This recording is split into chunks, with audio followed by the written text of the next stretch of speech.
générale de la LD au département de Saint-Louis, mais la coordinatrice de Benno Bokk Yakaar au niveau de la Voilà, vous avez... Il faut dire que c'est l'ultime rencontre. Nous avons tenu beaucoup de rencontres.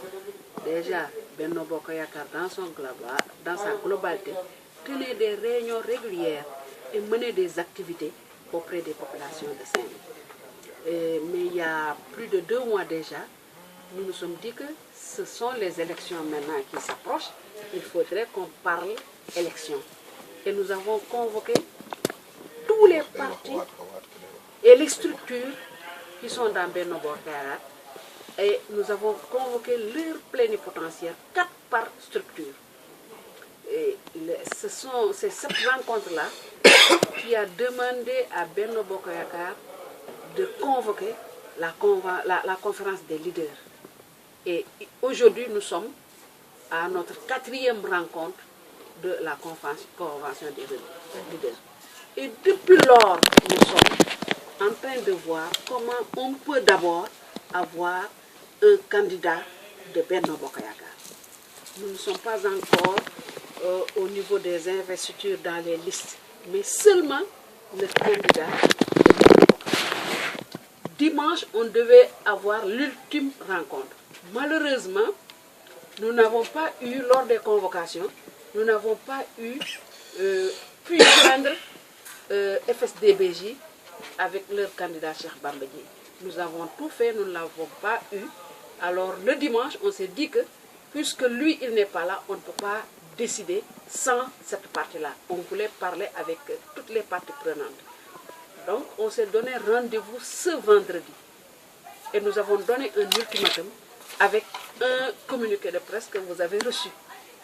Pour dire que aujourd'hui, c'est l'ultime rencontre parce que nous devons aller vers autre chose. La confection des listes, les investitures dans les partis et dans la coalition.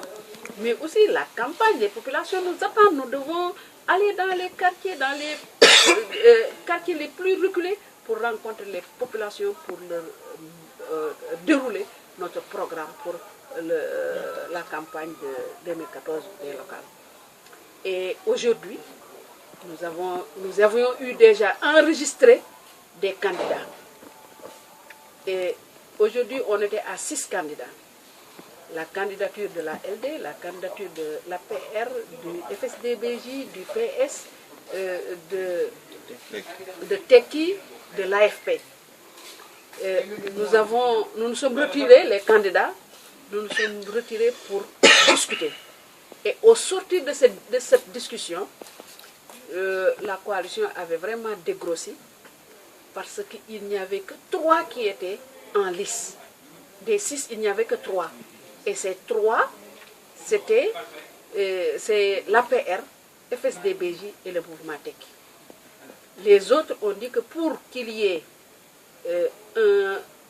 une facilité dans le travail, pour qu'il y ait un consensus, ils préfèrent céder aujourd'hui pour avoir d'autres ambitions, peut-être demain comme d'autres qui sont ici.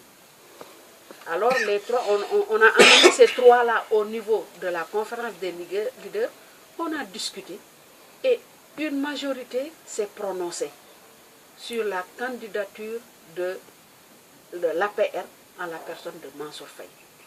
Mais il y a d'autres partis qui ont refusé de se prononcer et d'autres qui se sont abstenus.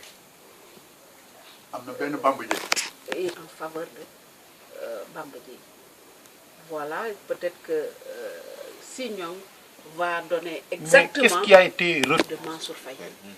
Et les autres? Avec les autres partis, hein? Avec les autres partis. Je dis que nous étions 14 partis. Oui.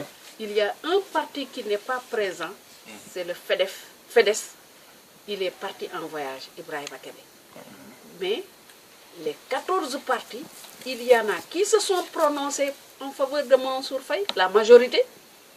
D'autres se sont abstenus et d'autres ont voté, un parti a voté pour Bamba Dièye. FSDBJ, le représentant de FSDBJ, il est sorti avant le vote, il a refusé de participer à la prononciation des différents partis.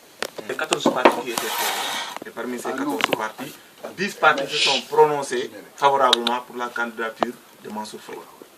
Un parti s'est prononcé favorablement pour la candidature de Cheikh Bamba Dièye.